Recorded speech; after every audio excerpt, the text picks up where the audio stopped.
Excellent, super. Okay, so I think we've got everybody here now, so that's good after we temporarily lost Felicity. Yes, welcome. It's all good. Hopefully we're getting more and more attendees coming in. Today you've got myself, Sarah, and Simon co-hosting, which I'll talk about in a moment. Now, before we start, I just want to do a welcome to the country. And in the spirit of reconciliation, the Brain Science Network acknowledges the traditional custodians of country throughout Australia and their connections to land, sea and community. We pay our respects to their elders, past, present and emerging, and extend that respect to all Aboriginal and Torres Strait Islander peoples today. So I'm Sarah Cohen-Woods. I'm a co-chair of the Brain Science Network Steering Committee and hosting this event along with Simon Conn, who hopefully you can see in his bubble there.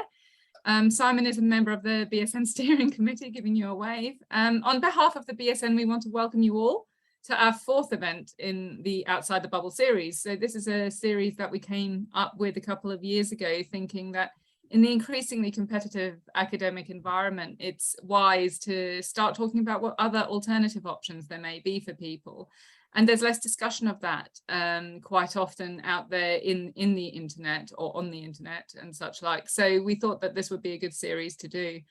The EMCR Brain Science Network is aligned with the Australian Brain Alliance, which you may or may not be familiar with. I encourage you to look them up and have a look at their website.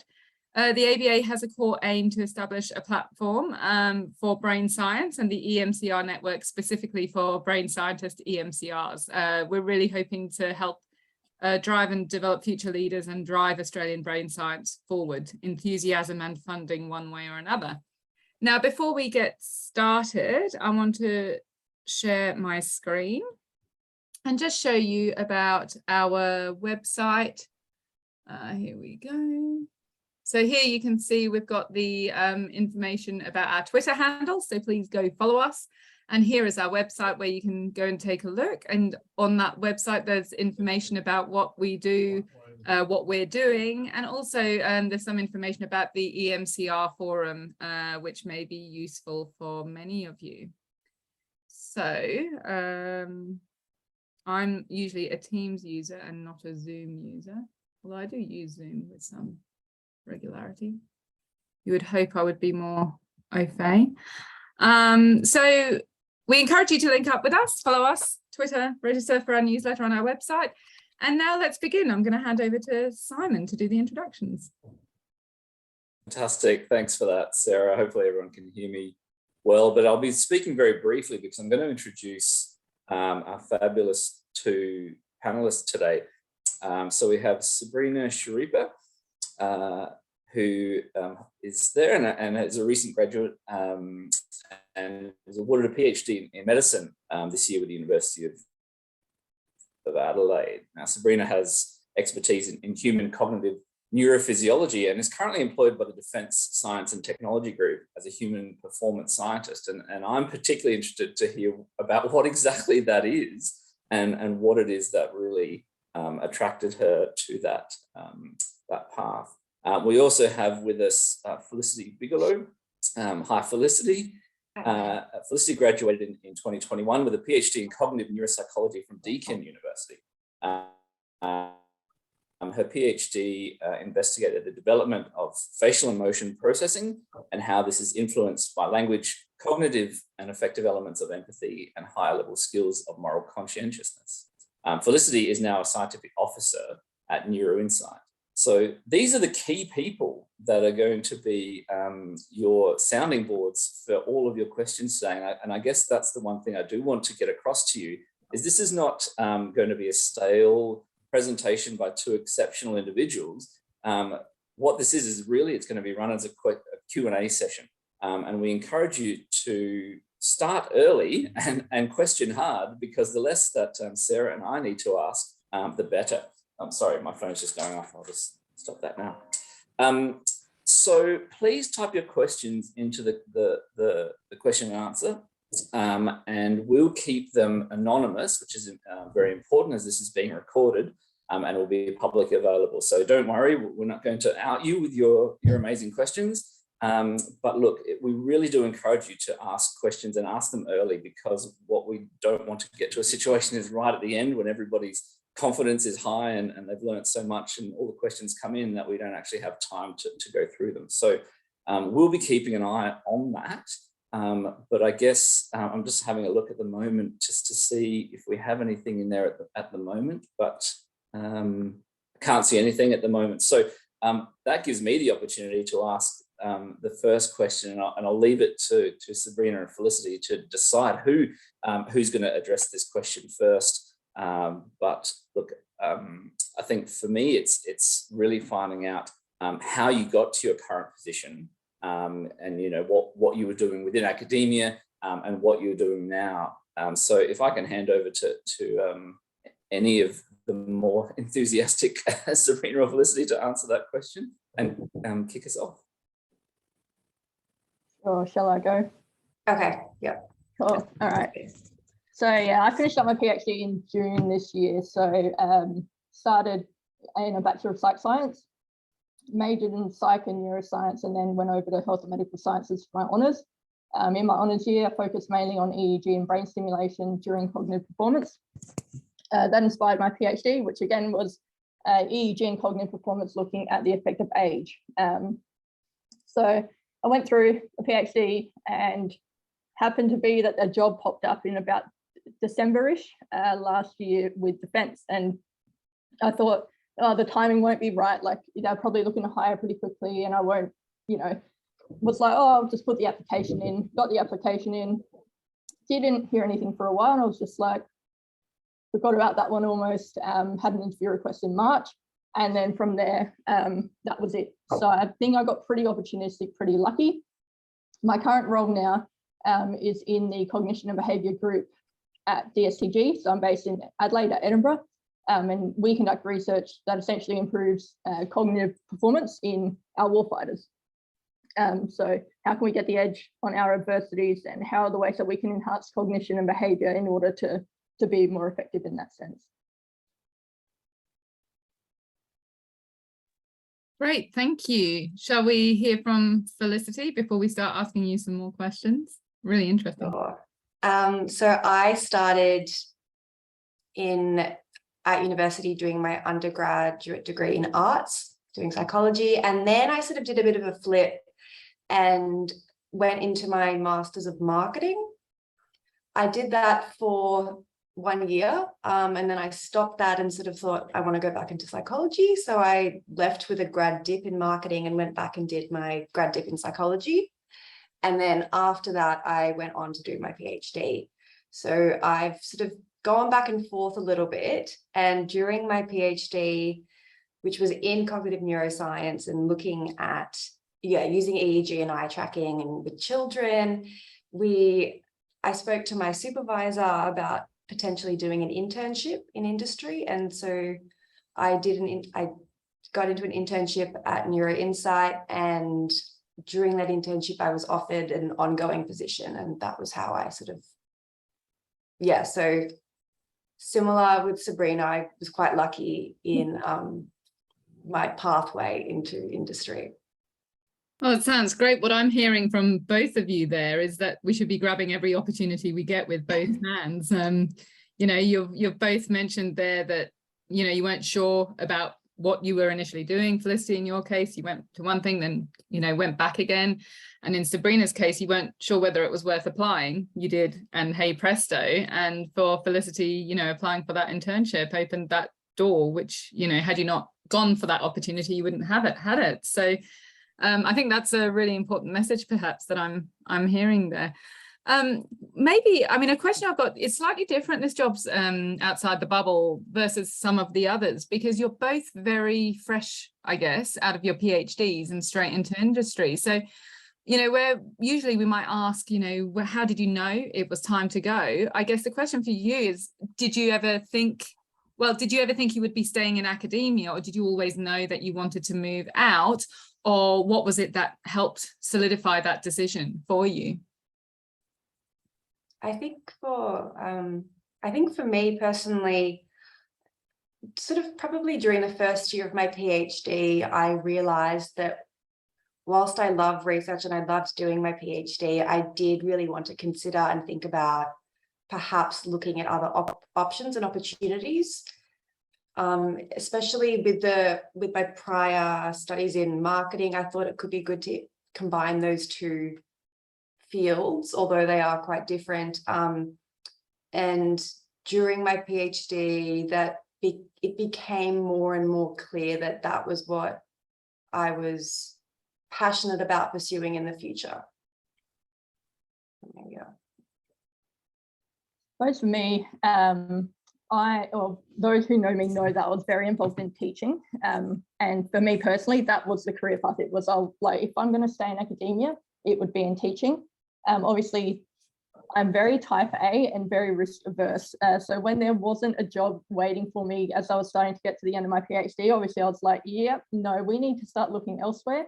Again, it was opportunistic that something popped up that is research-based in the exact field I studied in. And it is essentially like being an academic, just not based in the university. So in that sense, I think it's different to what Felicity's going through, going into industry versus kind of just sidestepping out of academia, but staying in research. But for me personally, it was just an opportunity too good to pass up. It's a full-time ongoing role in Adelaide. I didn't have to move, doing the stuff that I'd love doing. It was a no-brainer. I'd like to say that it's actually, you say a sidestep, but it's actually a very bold move. I think, you know, in retrospect, you can, you know, it's a very good, and you've fallen into something that you're comfortable and experienced in. But I guess that does lead us on very well to an online question, which we have, and I'll just read that out if that's okay. Thanks for doing this. We've been asked, I'm interested to know what sorts of job titles and descriptions you were looking out for when you started searching, and secondly, how you worked out what sort of job requirements would fit with your skills and interests. A little bit of a comment about the language is different between academia and industry. Now, Sabrina, you sort of mentioned, I guess it was in your field, so maybe there wasn't as big a difference in what you were looking for, but I'd still value your insight. Yeah, so the job title when I applied for this position was actually cognitive scientist. So yeah, it was kind of exactly what was going to come up in my LinkedIn and that sort of thing. In saying that though, LinkedIn was a good resource for me personally, because it not only matched keywords, but it matched it to my like listed experience in education. But maybe Felicity is probably better to weigh in on this one than me. I think that in terms of the skills and the way that it's always really important to present those skills, because everything that you learn in your PhD is a transferable skill. And I think that's the big takeaway, that even though on the surface you might not think you have as much industry experience, or I didn't really have any, but we've got all these skills that we can transfer into so many different environments. And I think it's just it's really important to fine tune how we present those and how we talk ourselves up. We need to really understand how, what we've achieved and how we can put this towards so many different areas, not just, if we are going forward in the same area, fantastic. And if we're not, we can still put these towards that to some degree. It might be slightly different, but we can always tweak them. And I think that's been really useful in terms of moving into a different area. It's interesting. You said something there about transferable skills, and that's something I noted down. I wanted to ask, often people don't realize, I think, the transferable skills that they are gaining in their PhD program. And I was just wondering what particular transferable skills you think you've been able to take from your PhD or academic role and, roll it into your new industry roles. I think for me, it's probably been communication, which is a big one, being able to communicate ideas to a big group of people and different sorts of people. So people with different job titles at different levels.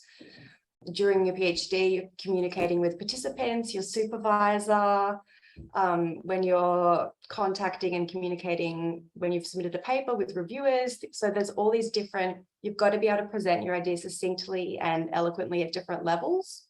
And I think that's been really good as well during my experience in industry, and also just being able to critically analyze a lot of complex information and to synthesize and present it in yeah, really quickly, and just trying to condense everything without it losing any of its substance. Yeah, I would agree. Communication, being able to actually communicate complex concepts to people who might not necessarily be in your field. That's probably one of the biggest ones in my role in particular. Yeah, reading, writing, being able to actually look at that stuff, break it down, get the key ideas and work out, well, where are we actually going to take this? So being forward thinking, managing projects, managing time is probably a massive one. So being able to time manage complex projects and multiple studies and have an outcome, a deliverable at the end is exactly what is going to be useful to you in an industry position.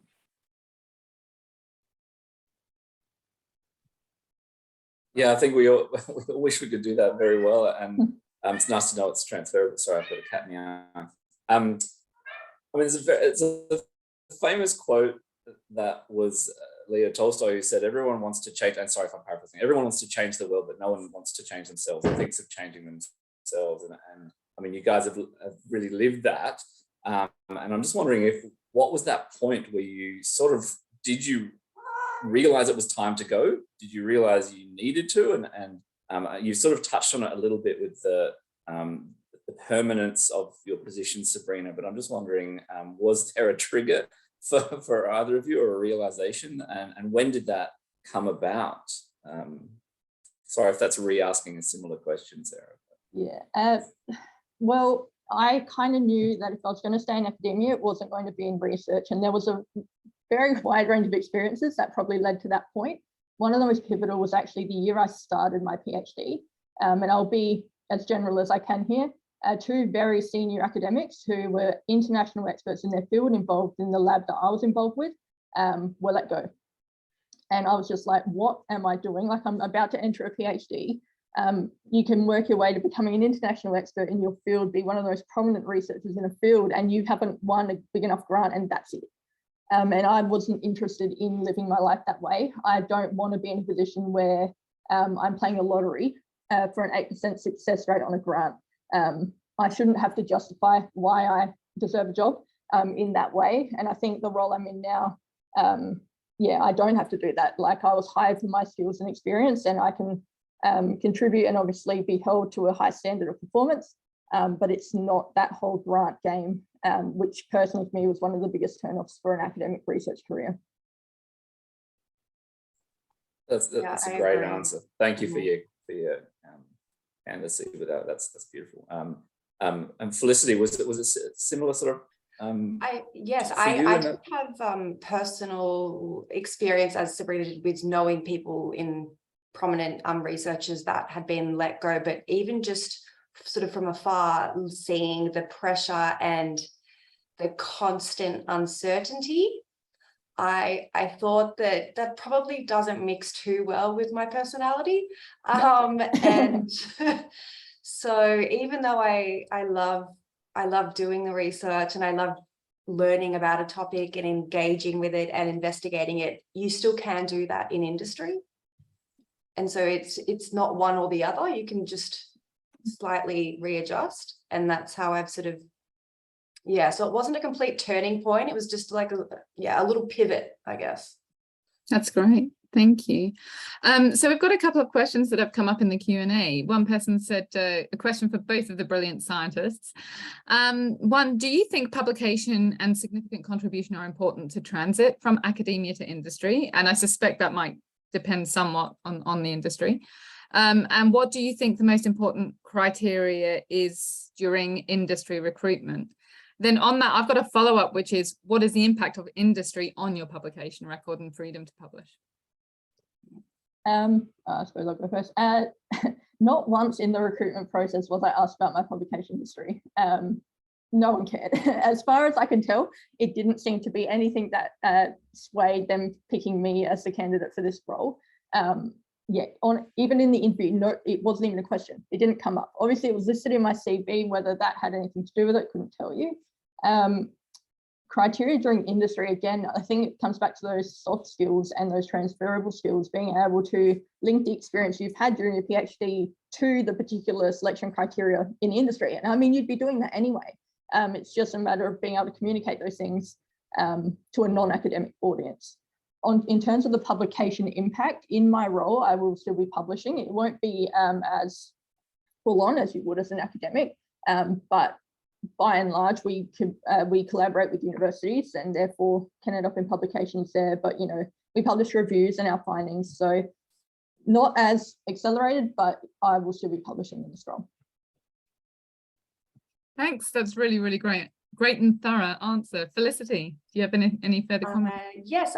So I was my boss so the chief scientific officer, he is a professor emeritus so has received his PhD. So he was obviously aware of citations and publications. However, I think it was more important, as Sabrina was saying, that you're able to communicate and effectively address a problem and follow it through from beginning to end. In terms of publishing during industry, during my internship, we published that research.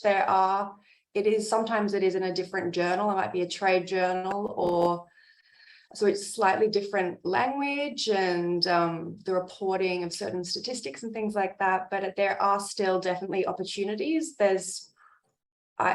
Like Sabrina, there will still be opportunities for me to be publishing as well throughout my work at NeuroInsight.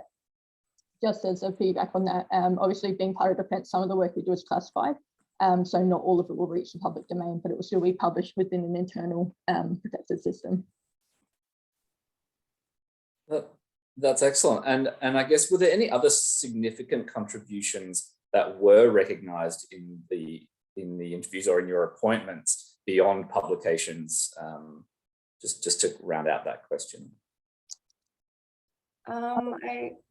For me, I think it was good to show initiative. So the internship, it wasn't actually advertised. I approached them privately and said, I'd like to do an internship with you. These are my skills. This is what I want to do. I'd love to work here. Can we, and so I think that was important as well, to show, yes, you are driven academically, but you're also driven in terms of your approach to your work, from sort of, an outside looking in and just being open to taking that little step extra to differentiate yourself. Part of the interview process that I went through involved a presentation to the panel. And in that presentation, you needed to address a research situation. It wasn't research necessarily being like present a program, but you've been given this issue. These are the resources you have. What are you actually going to do with it? And I think being able, if you are going for an industry position, being able to think outside of the academic bubble in terms of your wider research impact is important. Not all the work that we do in academia can be extrapolated out. It's about thinking, well, with the skill set I have, how might that answer some real world questions that some of these industry companies or departments are going to be answering? Sorry, Simon. No. Look, that's excellent. And thank you for saying outside the bubble. You stated our title of our questions here. That's really good. And thanks for letting me probe that a bit more. It's nice. Sorry if some questions are repetitive, but we seem to be getting unique answers every time, which is really, really, really good. If that's okay, there's just another question.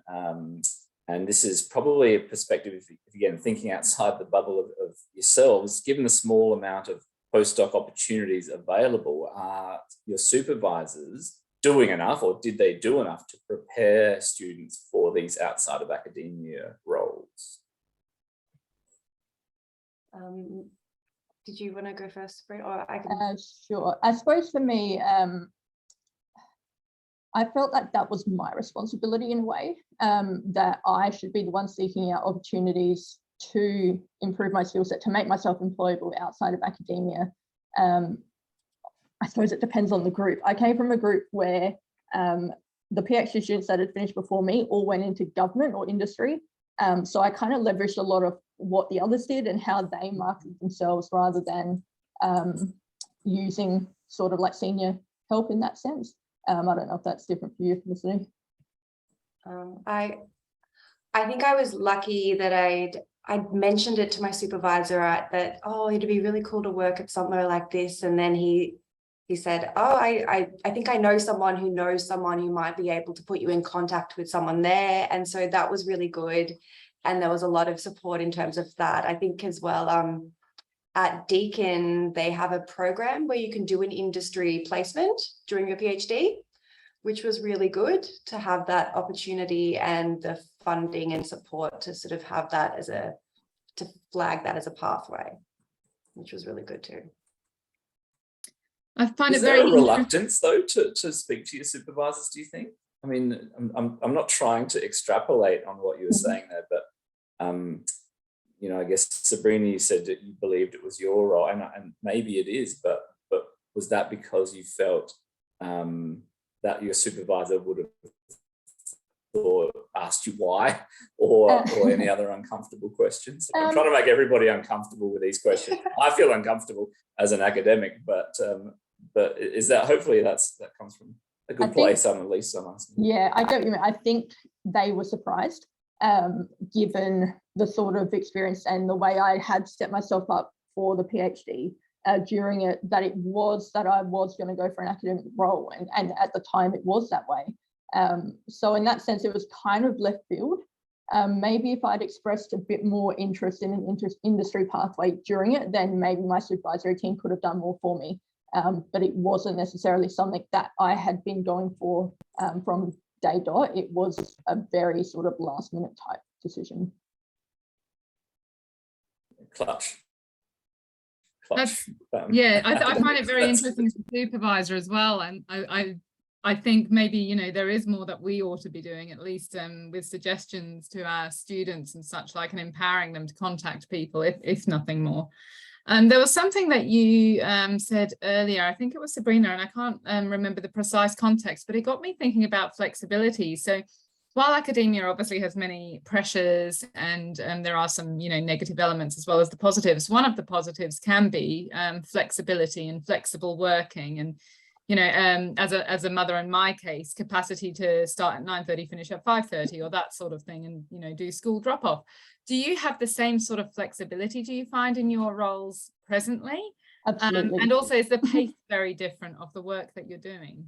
The flexibility that in my current role is far more than you would get in academia, I would think, given that, well, personally as part of the APS system, as I'm not at the EL level, we have flex time. Working hours can be between 7 a.m, 7 p.m.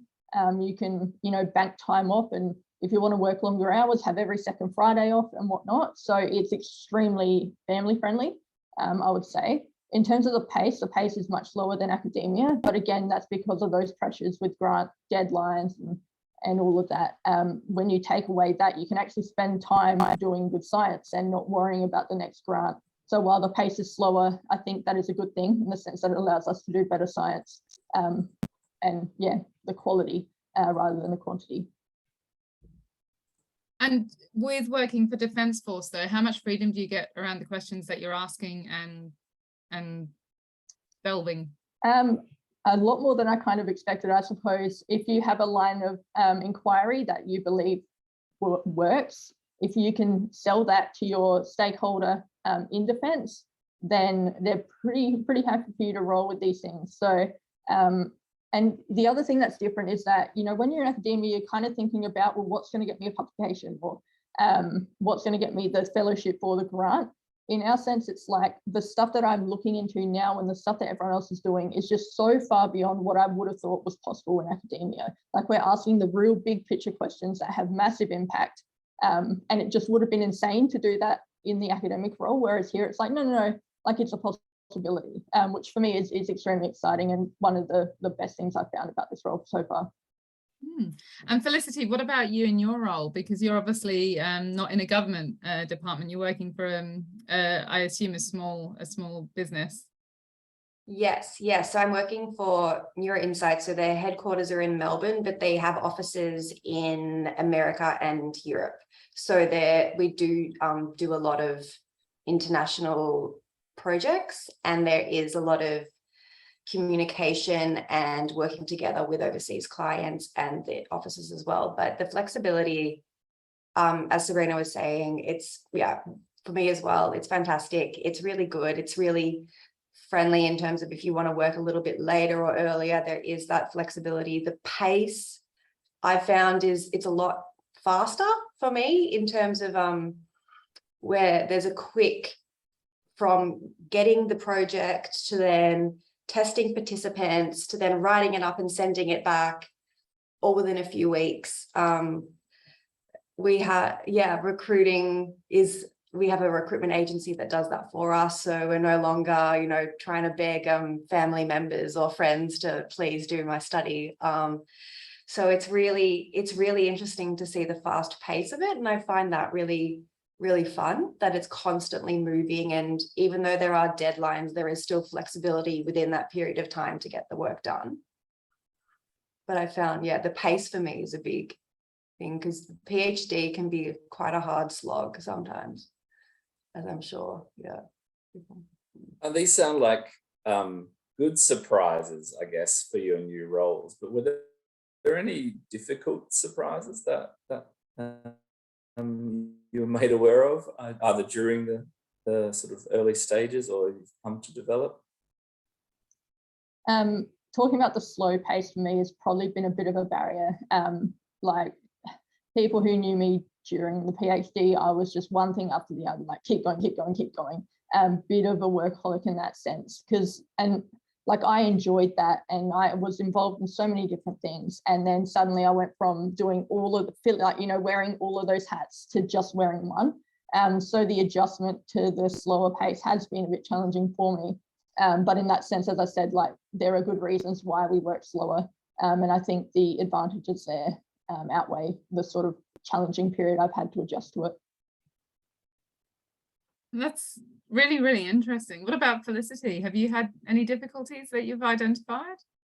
I think it's, and I know we touched on this earlier, but just the different, going into a different field in terms of, my PhD was in child development, cognitive neuroscience and child development, and then going into a neuromarketing, just the language and the way that things are presented is different, and it obviously would be different. So I think that was sort of the thing that I sort of had to adjust to quickly. But as soon as that, now it seems to come a little bit easier. But I think that was the one thing for me where I was like, oh, because you sort of think everyone, if you're during my time at university, you're around people that have all done the same, that are all in the same field, that all have the exact, that can sort of read your mind when you're talking about something. So it's interesting to try and navigate a new environment. So we've had another question in the Q&A, which I think actually it's an interesting question. It's about job security, and what's the situation with job security in your roles now versus academia? Was that a factor in choosing your career path? And I mean, do you feel you have job security now? I don't know. What sort of contracts do people receive in these sorts of roles, if people can divulge? Yeah, as I said, I'm full-time permanent. When are you ever going to get that in academia? I finished my PhD with a job waiting for me at the end to start, that I knew I could have for as long as I wanted to stay in the role. There's room for clear advancement in the role as well. There's pay progression within your band. There's room to move up, into senior positions. And for me personally, that was a massive factor in choosing a job outside of academia. Likewise, with as Sabrina was just saying, I'm on a full-time permanent position. I have only been there since February, but yes, full-time since then. And I found that was one of the big things for me as well, knowing it alleviates some of the pressure with grant applications. And I think it was just for me, yeah, no, it was a big thing. And it might not, during a PhD, obviously, it's kind of hard to really step back and think about how it might be to not have that security.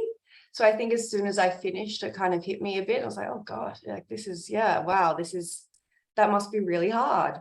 So for me, that was a big thing, but I do have that now, and I've got the security in my role and the opportunity for job progression, and there's a lot of opportunities there within the company and within the industry as well.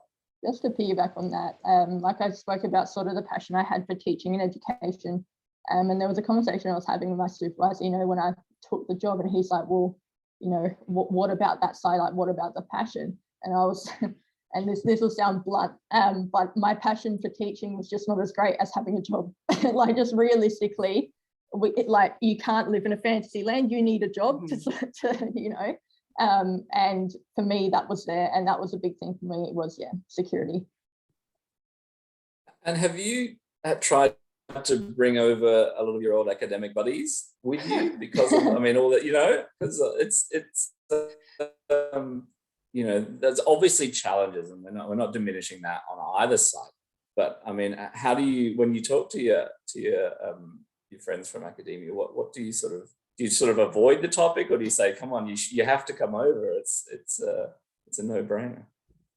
Well, one thing for me is, obviously, this is another plug for the work we do, is that we have human performance grants that go out to academics. And I think me getting this role, the circle that I was working in probably weren't aware of that particular pathway.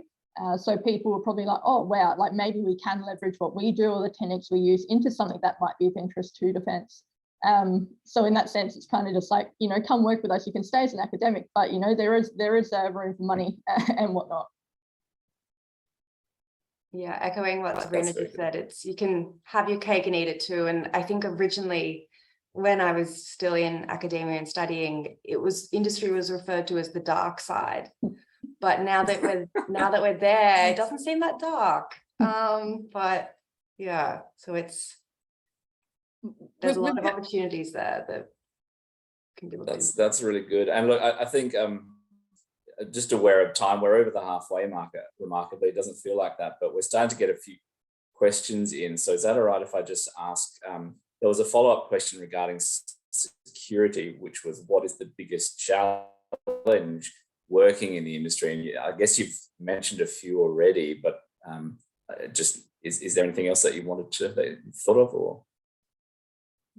I think any job is going to be fraught with challenges. Now, I'm very new to the role, and I won't necessarily speak to those challenges because I haven't been one, putting a project through ARMY or whatever. So I don't know the specifics. Though it does seem that, upon talking to co-workers, that there can be challenges in getting things through in terms of, we are working with defence departments, and they also have priority areas, and it might not be what we're doing and whatnot. So things aren't all, do whatever you want, go for it, here's some money. There are barriers and challenges that we need to conquer in order to do our work. And sometimes I was just going to say that in research you can completely follow exactly what you want to look at, and sometimes if we're given a brief by a client, they'll want to look at something else, and you're sort of in the back of your head, it will be saying, yeah, but if you just looked at this little thing too, but obviously you can't. So that's sort of the one, but yeah. Another question that we've had is, do you need a PhD necessarily to work in industry, or would a bachelor's with honours be sufficient? There are people that have a bachelor's and honours that work in industry. I think that's completely sufficient, as long as you have the skill set and are able to communicate and present yourself with these skills that are necessary for the role. Yeah, I think that is completely role dependent. You don't have to have a PhD to work in the position I'm in. However, if you are looking to advance, then it becomes a much more of a requirement. There are lower levels where an honours is sufficient, but again, that limits sort of advancement in the current role. which links to some extent, although maybe not quite, to another question we've got in the Q&A, which is, do you think it's easier going to industry as a student or recent graduate versus if you're long in the tooth, like myself or Simon, moving across later in our academic years? Sorry, Simon. I think, I don't know, I would say it's probably equal weighting, in the sense that, yeah, sure, I'm a blank slate coming across, entering at a lower level, where again, I'm now, you know, bottom, have to work my way up. If you come in as an accomplished academic, it obviously accelerates your progression through the role and you can enter at a higher point. So don't know, couldn't tell you. I think both things have their challenges, but potentially moving in early, you then get into the industry mindset, and if you want to stay in industry, having that experience potentially is useful, but hard to tell. Felicity, do you have any thoughts on that? Not really. I guess it's a hard question to answer, really. I think it depends on the person, it depends on the industry, it depends on so many factors that I think there's no one size fits all with that.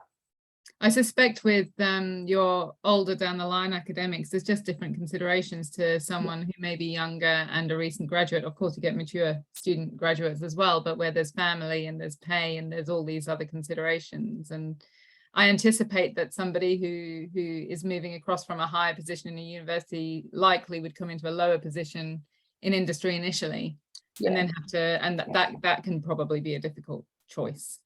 Yeah, so yeah, people who enter in at the senior level, if they are like just say a level D academic, they would have to take a pay cut to enter in.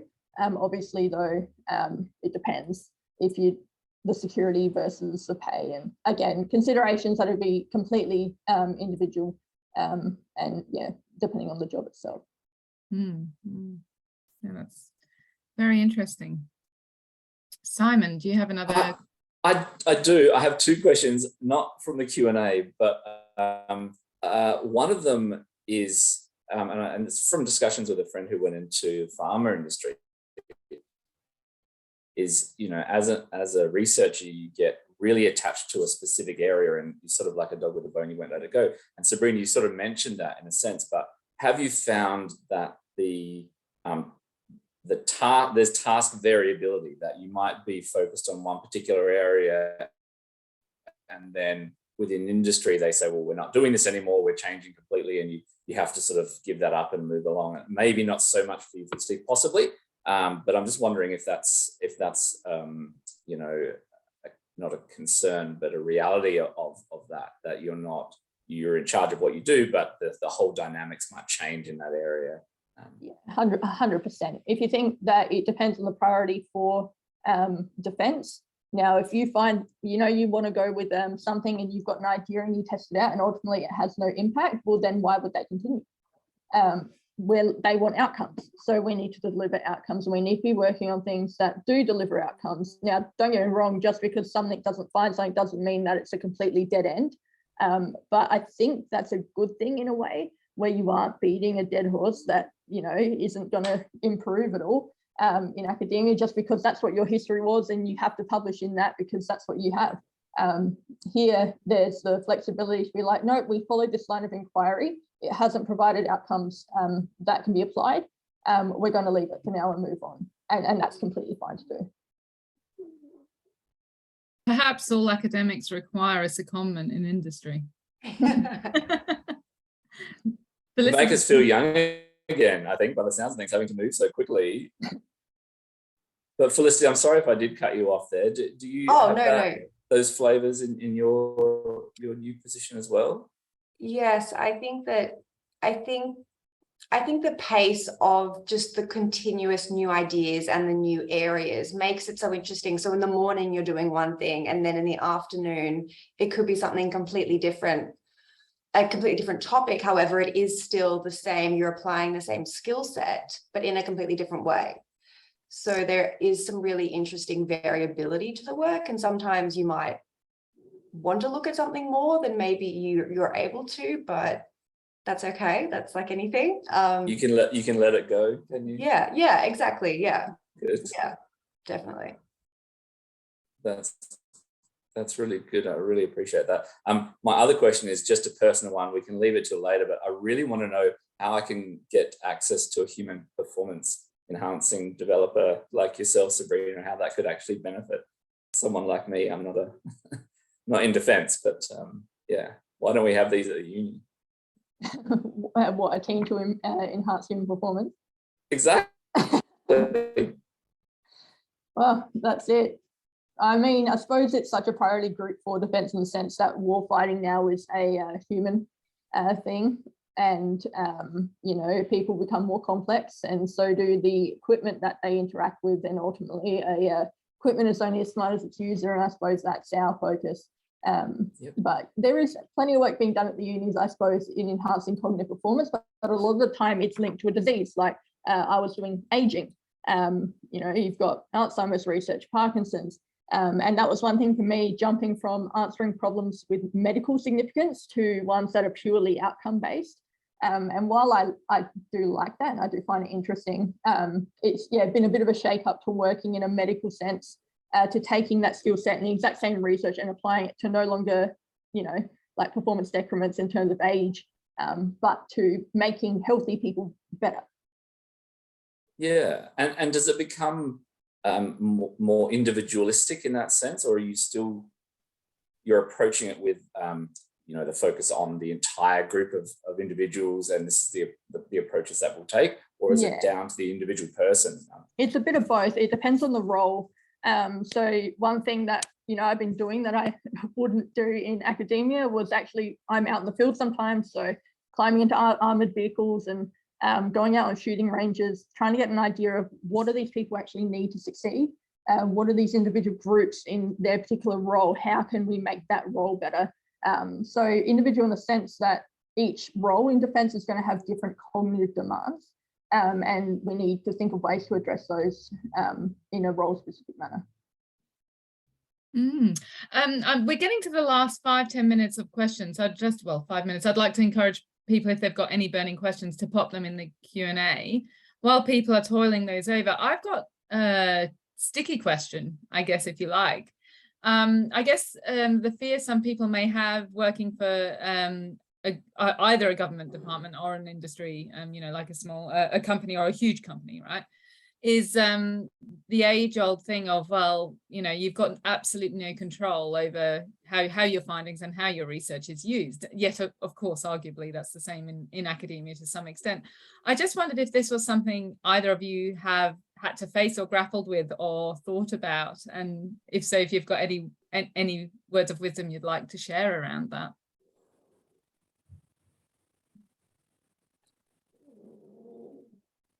I haven't had to grapple with it just yet because I am still quite new in the role. However, I do think that especially when you are presenting information or research that will then go out to the public or will be released to clients, that wording is really important, making everything really clear and clear points, and also no ambiguity in terms of the language. So making sure that it's really that there's no sort of jargon. I think that's the one thing that can really lead people to maybe reading into it incorrectly or getting the wrong idea. So I think for me that was the one thing that I've sort of noticed so far. Yeah, I haven't been in a position where I'm presenting findings to stakeholders, so I don't have too much to weigh in on that one yet. That's interesting.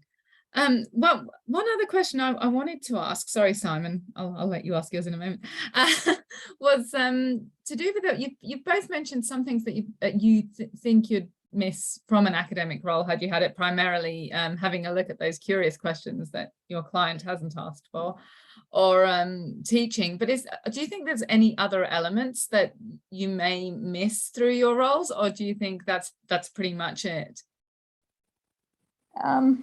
I suppose coming back to that whole like medical research thing, obviously I'd gone through my whole education thinking that that's what I was going to do, and it's kind of that altruistic type feeling of, well, maybe this would make a difference. But then this is going to sound blunt again, it's like, okay, but the stuff I did, like, really, am I making a difference? Absolutely not. Like, it was so niche, it was so basic sciencey.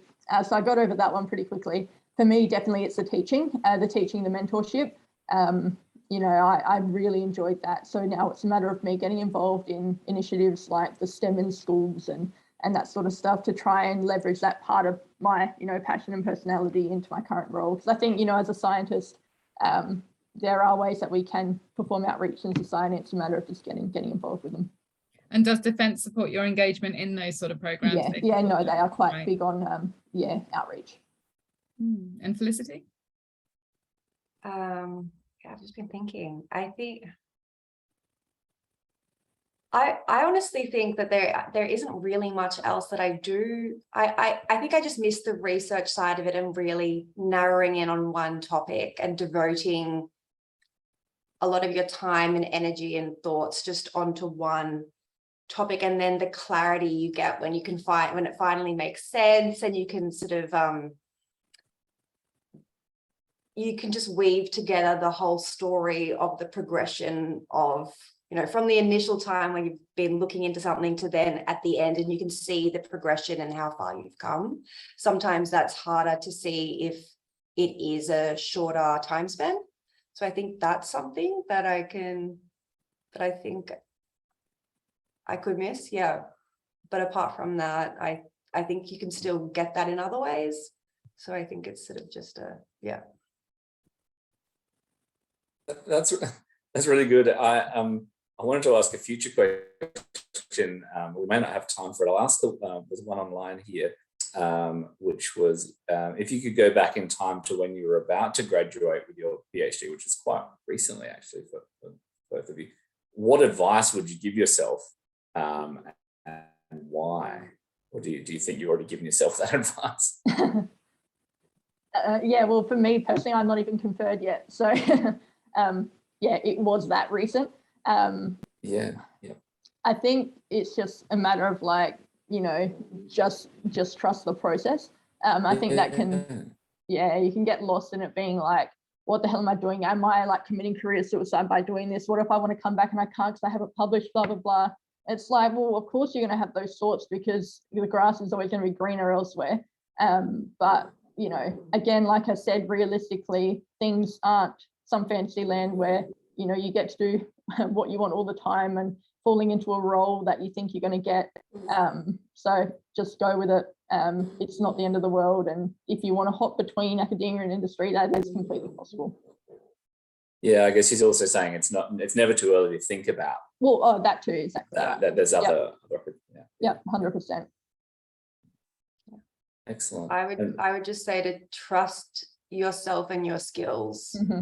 Because I think during the PhD, you know, your papers get rejected, you don't receive the scholarship grants, or when you go to a conference, your poster doesn't win a prize. So there's so many times when, you receive feedback on something that you thought was perfect. So I think it's just to trust your skills and your talent, and that, yeah, you are good enough and capable enough. I will also piggyback on that one, like that sort of feedback and the rejections you receive don't define you as a person. Sure, the paper might have been rejected, but that doesn't mean that you're unemployable or something. It's not about that. It's about what you've learned. It's about the journey you've taken to this point, to the end, to actually write the thesis. You obviously have like a really intense skill set that is useful elsewhere. You need to leverage off that one and don't let the rejections you faced to the point define you. Exactly. What an incredibly positive way to finish these question and answer sessions. I'm saying it's finishing. If there are any last minute questions, please do, but I might hand over to Sarah if that's okay. Yeah, not a problem. Thank you so much to Sabrina and Felicity. That was really very interesting. I think we could have carried on probably for another half hour. I know Simon's definitely got more burning questions, as do I. You know, maybe we need to send our CVs around.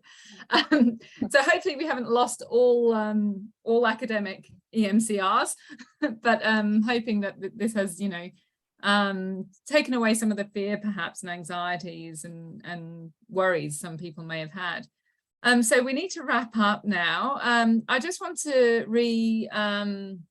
iterate. I need to share my screen again and encourage you guys to engage with us using our, there we go, using our Twitter feed. You can follow us on Twitter and tweet us any cool science that you'd like to further get out there if you're an EMCR. You can check out that website here. And if you're not already a member of the Australian Academy of Science EMCR forum, we encourage all EMCRs to join that. It's a forum that's specifically developed to try and promote the needs and requirements of EMCRs and that sort of thing. So yeah, thank you ever so much. For the membership of the EMCR, you can join up onto our newsletter email trail, and also maybe there'll be another Jobs Outside the Bubble event. Simon? Absolutely. This is the first one I've actually got to host with this group, so I'm really grateful. Hopefully our wonderful focus scientists here, Sabrina and Felicity, got something out of this, as well as giving so much to the listeners and to me as well. So just a big thank you to you two for your time. I don't know if we have anything to send to you to say thank you. Are we allowed to do that? I think academics were told we're not allowed to accept things from industry, but hopefully we can do something to thank you for your time, because I found that really illuminating. So yeah, look, that's about it. I don't think there's much else. I guess, yeah, as you say, if there's another Outside the Bubble session, hopefully in the first half of next year. So yeah, please stay tuned. It just leaves me to say thank you for listening. Thank you for your attendance. And hopefully we'll see you back again soon. And maybe in 10 to 20 years time, people will be, we can have Sabrina and Felicity back and they're running these groups, or maybe they've gone back to academia. Who knows? Who knows? We'll That's it. Yeah. Never know. Thank you so much. And thanks, Thank you Sarah, very for much. Thanks, guys. organising this. Thank you. Thanks, everybody. Thank you.